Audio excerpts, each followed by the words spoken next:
civical, avoiding all the rigmarole, the prick of a man we like to call cock-a-doodle dandy. Drank a pint, a truth be told, called the bride a filthy mole. There the party lost control, they rioted till Sunday. Toward the quay they went, speared along the pavement, torched the halls of Parliament, smashed up all the stores. The crusty invalids, the men, the women, the rusty lids are playing a game of busty heads to settle up on scores. Our fathers never taught us night can fall into a fist. Our mothers never taught us there'd be days like this. Now we're screaming at the coppers with a belly full of piss. What a hell of a way to celebrate your day. Oh, I love you so, hope I get to let you know before they lock my silly ass away. Oh, I love you so, don't forget to write me know when I'll return to you one summer's day. Now bottles, the blades are loud, shouted Father Hugh McLeod, who kissed his beads and blessed the crowd and rolled up all his sleeves. Soon I found me on the toes of Blackie Anderson, who promised he would put me on the arse before he leaves. He got an eye, he took an ear, a match of one, he took the year. I took away his Mary dear and made her roll me on. The right, the left, the hook, you played the box, I played the trick, and I garden like a turkey to the bone. Hey everybody, Kevin Flanagan here from Then It Was a Game. I'm joined by my two favorite hockey guys, Mike Loftus, formerly of the Patriot Ledger, and Bill Burt of the Eagle Tribune. Guys, let's get right to it. We're recording this the day after. I'm dressed in black, definitely in mourning. So everything looked great coming out of that the series against Washington. It looked like they had finally found their ability to stand up to the physical play. And quite frankly, they got their butts whipped last night. I mean, they beat you-know-what out of these guys physically. The Isles did for the Bruins. What do you think happened after Marchand scores that overtime goal, which I think is a snipe because I was a, really bad goaltender. But what do you guys think changed other than injury? Mike, we'll start with you. I can't really say other than injury. They were huge. I mean, that's a big, factor in this series. At the end of that game last night, I haven't seen that happen, to a Bruins team in forever, and never with this kind of a group where, towards the end, they cannot even get their hands on the puck. I think they were just completely worn out. It was, on defense, I thought it was like a depth as far as actual players. Offensively, it turned into, kind of once again, depth when it came to people who could score.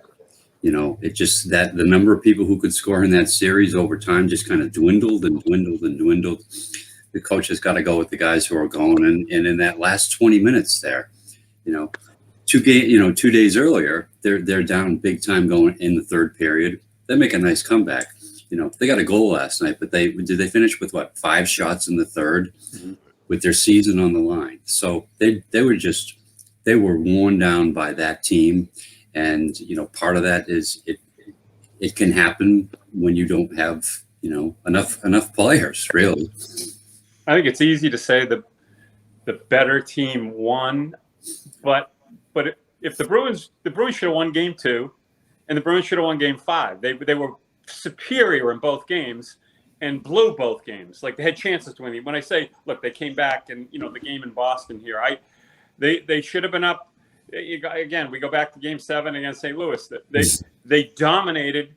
They just didn't show on the scoreboard. And up 2-0 in either game, it's over. Bruins probably win both games.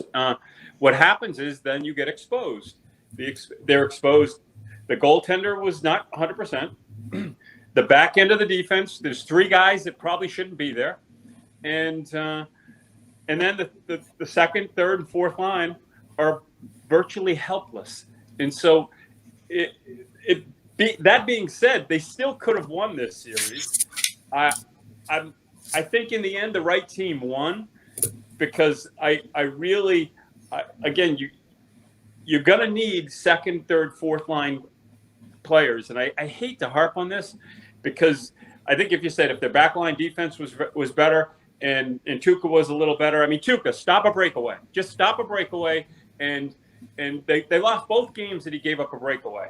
And they were defensive lapses, but defensive lapses happen when you're playing against world caliber players. You got to make a save. And so they weren't, in the end, that part of their game got exposed, the depth. I love the way the Islanders play. They're not dirty, but they're chippy. And that's the style I like. That was a cheap shot to Charlie McAvoy. I don't know how that wasn't a penalty. I don't know why the Bruins sort of let that go. Why Cassidy didn't throw sticks on the ice or do something just to act foolish. Maybe get a couple calls after that, because I think it was like after that the game sort of turned. And I'm not saying that was the Jason Varitek, Alec A-Rod incident, but it was sort of like, wow, they're not going to, I guess that's it. I guess the series is over. And the last 7 or 8 minutes of the game were embarrassing. The Bruins all they did, the Islanders said, we're not going to shoot the puck. We're going to cycle it and come chase us. And the Bruins said, okay, I'll do that. That's awesome. And they chased them for 6-7 minutes. It was embarrassing. Look, Kevin, we go back to earlier this season, and you said your biggest concern that this was a one-line team. It wasn't during the regular season. I think they made the trade. I think Taylor Hall definitely made a difference. I think Krejci awoken when they added him. But the third and fourth line never ever came through. And I think I went through. I tweeted it out last night. I think the first line scored all but 4 goals in this series. So 6 games, 4 goals. And I think one of them was on the power play. So my point is, that's not enough. So we can go through Rask, we can go through the defense, but I'm going to be honest with you. I came in saying, I think Rask is going to be just okay, and I think the defense is going to stink. So the Bruins are probably going to need 3 to 4 goals to win the game. And they almost got it. And look, the first line didn't play great either, but I'm not going to blame the first line. It was really the Islanders' defense was all over them. And Bergeron and Marchand didn't really have a great game. He had 2 great goals, and they were great goals. But that's who he is. So I'm like, in looking back at the series, I think I want to give a little more criticism towards Bruce Cassidy. I don't think they ever adjusted. They never got like the rebound goals and the goal that Marchand got. The Bruins, that's sort of what you got to do when you don't have snipers. You got to get those mucker goals, and they didn't get any of them. All the Bruins goals were highlight, Pasternak. I mean, picturesque, best goals of the year. The Bruins had 4 of them in the series, and they lost the series.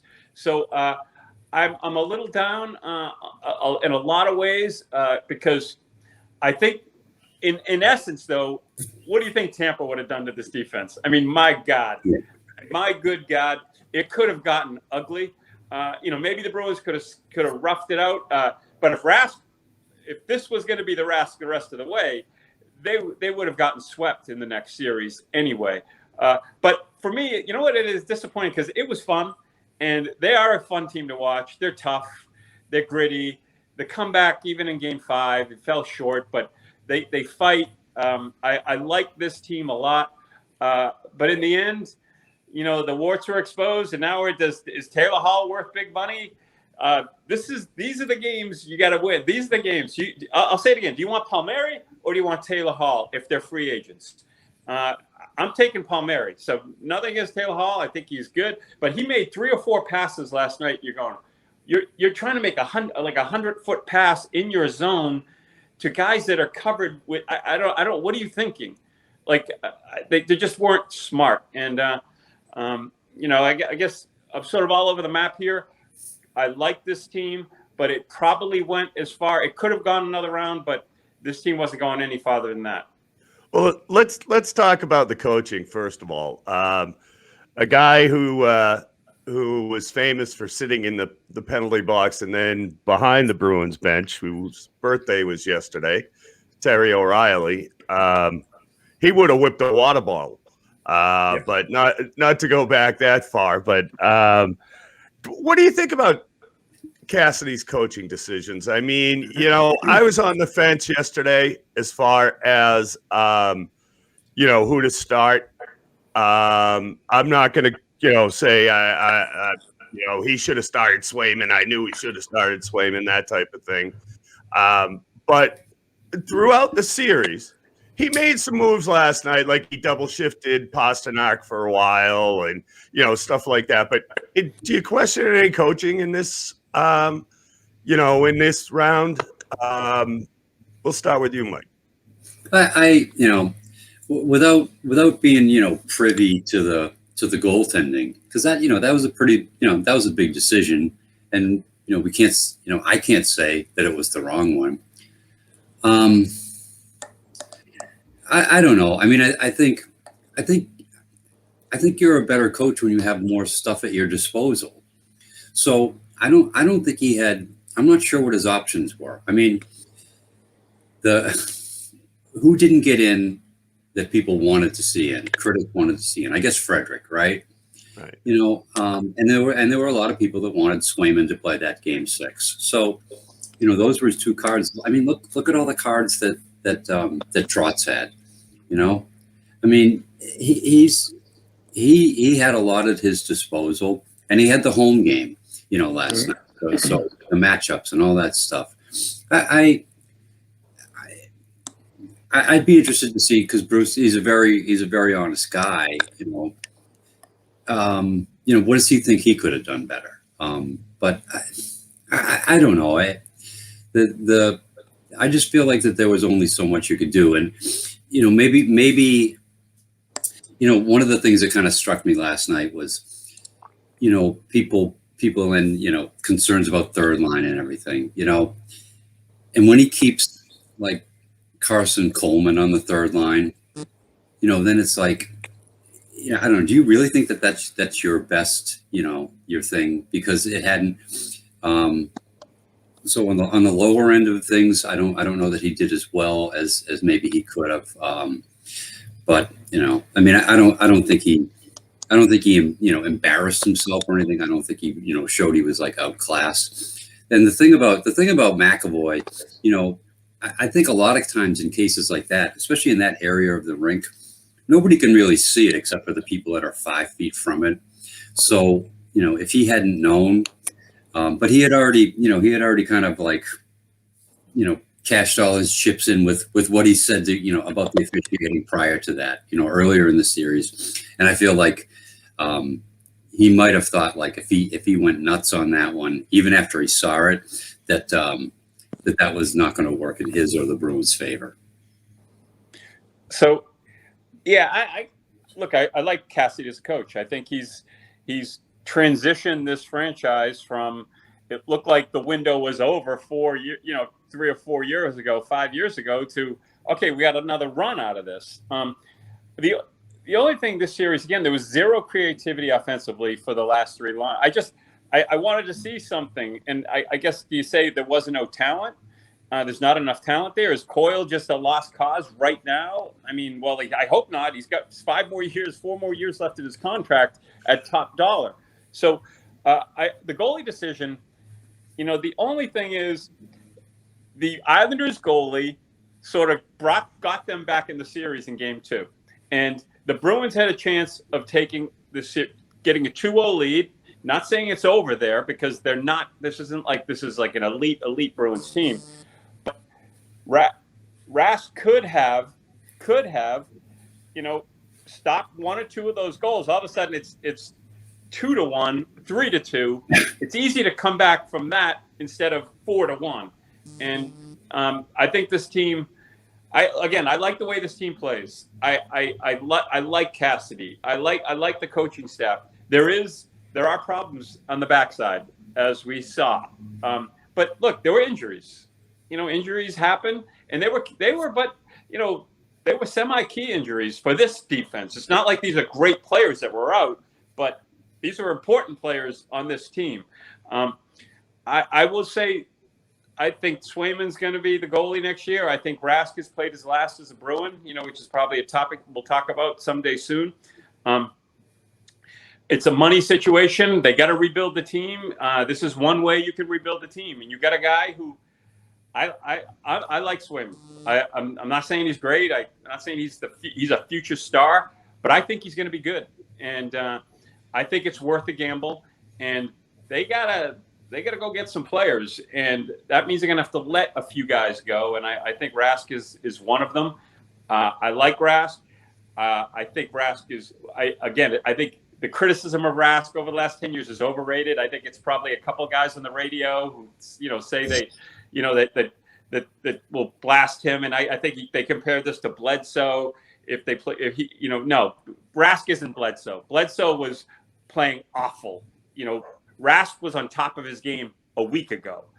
So it's night and day. So I like the coach a lot. I don't think he had a great series. But I will say I love the way the Islanders play. That's the style I like. It's not dirty, but it flirts with dirty. And if you're frustrated, they'll give you that check that makes you feel good. And we didn't really get that out of the Bruins last night. The Bruins looked like they had run out of gas.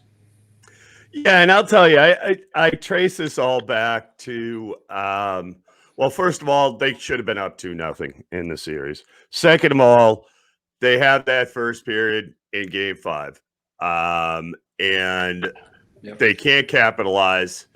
This guy is famous for Mike. You would pointed out, the tic-tac-toe goals and stuff like that, or was it you, Bill? I'm not sure, but anyway, yeah. Anyway, I find myself yelling at my TV last night. Just shoot it! This guy is a rebound machine. He's like a Pez dispenser.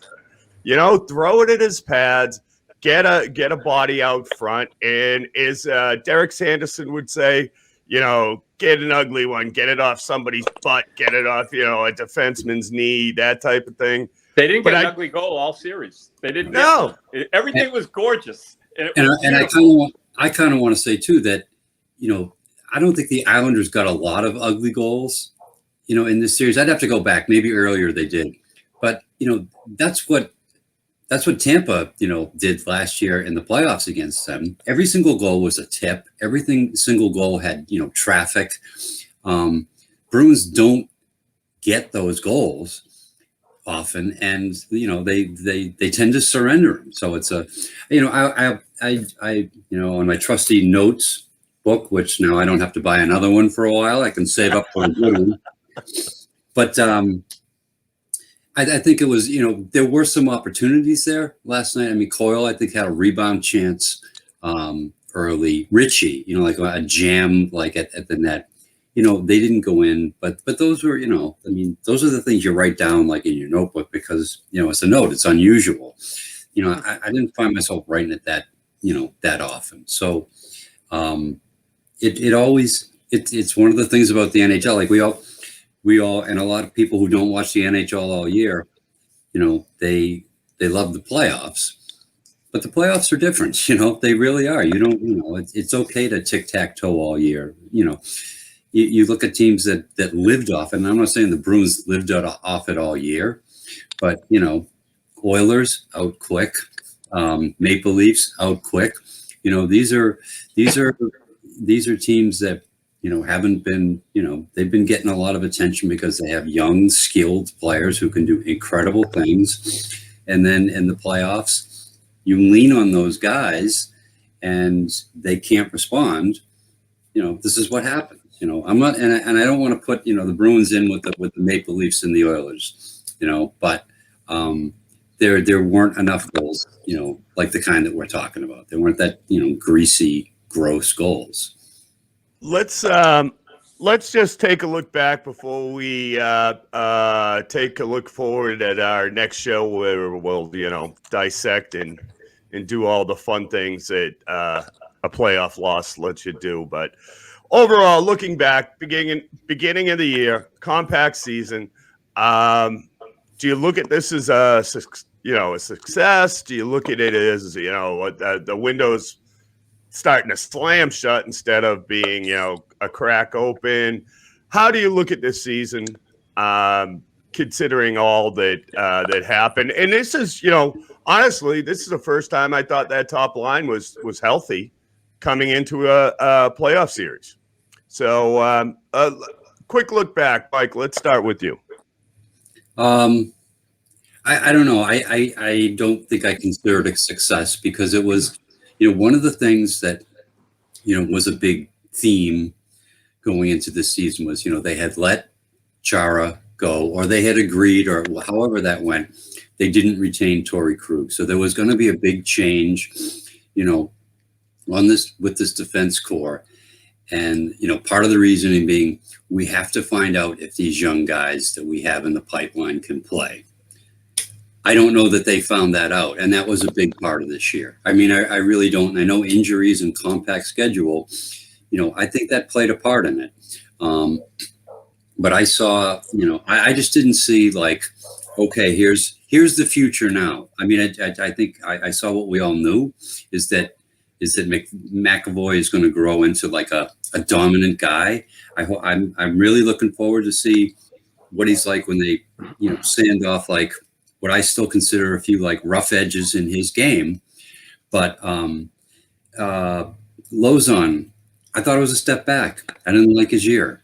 And I know he got hurt. Zaboral, they never can get this, Urho Vakanainen, right? He was a first-round pick 4 years ago. Early in the year, he was the first guy that they brought up when they started to have injury problems. Never again. So I don't, when I look at going into next year, and there's I think 3 guys up for their contracts are up. I don't think it's like, well, it's okay if we lose those guys because we have boom, boom, boom. So that was a big part. That was what I looked at all year. There were times it looked like it was going to be okay. And I think it's a big, big question mark going into next year now too. Overall, I think it was a good year. I'm not saying it was a success. They were entertaining, very good team. Marchand, I think, is top 3 or 4 players in the league. I think what we saw in the playoffs, you can count on him. He'll just, when you need something, he comes through. And the rest, Bergeron is still, I haven't seen much anything, if any, that he's lost anything. The issue is though, and when you're building a team and you're trying to sustain success, you got to do it with young and old and a middle range. And the Bruins don't really have that middle range. And, that goes back to drafting, and they don't have guys ready to take the mantle yet. And, that's why they bring in a guy. They make a trade for Coyle. Coyle shows something, and you go, "Whoa, we got a guy. We pay him," and then he's sort of disappointing. So it's been that's more of the disappointing part. It's like now you look ahead, and they got some holes. And that being said, it's easier to find second, third, and fourth line guys than it is to find first line and a defenseman like McAvoy. He's elite. They're great. So they got mainstays. Now, goaltending is going to be an issue. Again, I'm willing to bet on Swayman. I'm willing to bet on him. So that being said, no, we're in Boston, we expect winners. We see winners. It's very easy. If they got swept this, and it was embarrassing, I think I'd probably look at this differently. Like, whoa, they're way, way away. Again,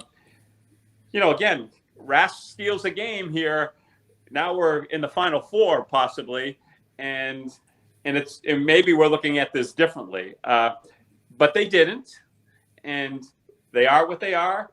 The scoreboard says what it is. It was in 6 games. We have eyes. We know it was a great series up until the last period when the Bruins got outplayed totally. So I just don't see that those players, they got to make another trade. They got to do something to bring in, I think, the players you want to hand the second line to. It's your turn. You're going from third to second. You're ready. I don't see that right now. That's one issue going forward. Bill, that's just to interrupt really quickly, but because I'll forget by the next time we do the show. But that's a good point about that. There's no middle, and it was when it comes to players. But I think also too, it's like leadership, veteran kind of a thing. It looked like they were going to have that. Krug, was leadership material. Again, McAvoy, that was a good call by you. That's the guy who's supposed to be in there. Maybe DeBrusque, maybe Grit. They're letting a lot of these guys go, before they hit their prime. And I think that's you are kind of running the risk right now, like if Krejci's not on the team anymore, because his contract's up. That's a loss. Yeah. If it's just this one great line, and then hockey, not but just like hockey players who, it's that was a concern of mine. I mean, just to quickly go back to the defense. I mean, the Chara thing, that was a lot on Chara too. He didn't want to, but the Krug thing, they worked around the power play, but he was somebody that everybody listened to. Most of the players listened to. He could talk to guys that maybe were afraid to talk to Chara. I think there's a gap forming right there, and like the leadership thing going forward, and they have to address it because Bergeron and Marchand, as well as they're playing, it doesn't last forever. And I'll tell you what, just a last note on McAvoy. I love the kid's game. I love his moxie. I love all of that. But it reminded me last night of Ray Bourque in the late 80s, early 90s, where it was Bourque and a bunch of, Jags. And that was it. But let's wrap this up. I agree with you, Mike. I don't think it was – I was pessimistic, believe it or not. I mean, first time in my life I've ever been pessimistic about anything. It was the team entering this season. But a couple of the things going forward, and we'll address this in our show coming up, is according to Cap Friendly, they've got just under $28 million available. And some of the things to think about for the next show is, how do you spend that money? If you actually do sign Krejci, I want a clause in the contract that says no man bun. You can't have a man bun after the age of 30, dude. It's over. But then, we got to talk about Rask. You got to talk about whether or not, going all the way back to Chiarelli, when they changed the focus of this team to be fast, quick, especially on the back end, that's hurting them now. I think they have to change their mentality, size-wise. They got to get ugly again. I mean, if you look at it, these teams, that they grind you down. It's a different, we've seen it for the past 4 or 5 years. They've been in the playoffs. They've got ground down. So thanks again, guys, for joining me on short notice. Get ready for a lot of sports radio talk that talks about undrafted linebacker free agents that we're all going to have to listen to through the summer. And we'll get together again, and we'll go through this puppy like fine-tooth comb. But thanks again. Thanks for everybody for listening to Then It Was a Game, Fast Forward Edition. And thanks, Mike and Bill. It's always fun. Thanks. It was fun playoff. Yep. It sure will. Right. See you guys soon. All right, guys. Take care. See ya. It's the kick in the arse. It's the kiss on the cheek. It's the blows and the unkind words.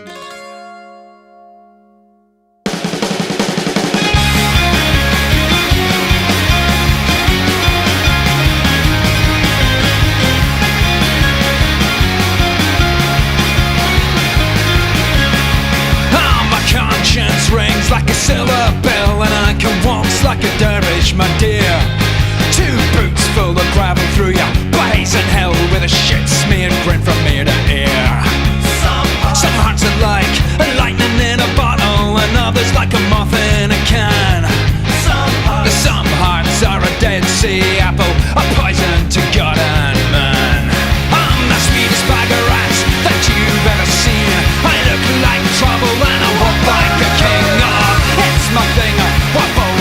sing of all the blows and unkind words. You get around, God, dragging on the ground like life's gone pissing in your mince. Where you bullied as a child, abandoned to the wild, and been blaming every fucker ever since. We're all born blind, but we're born with a spine. So get up and start hating all the world. I keep calling out to me, cause it's growing hard to see through all the blows and unkind words.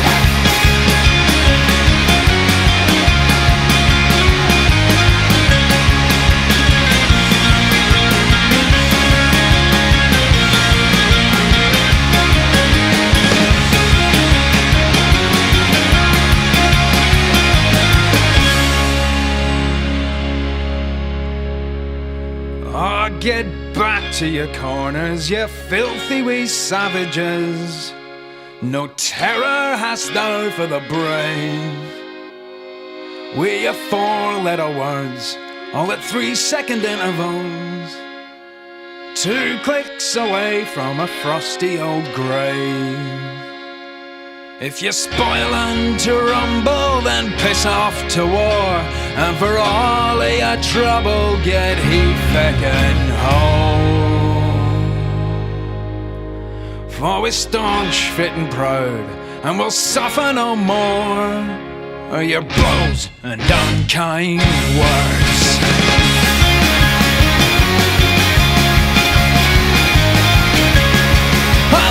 Little shites while away their lonely nights, saying all they would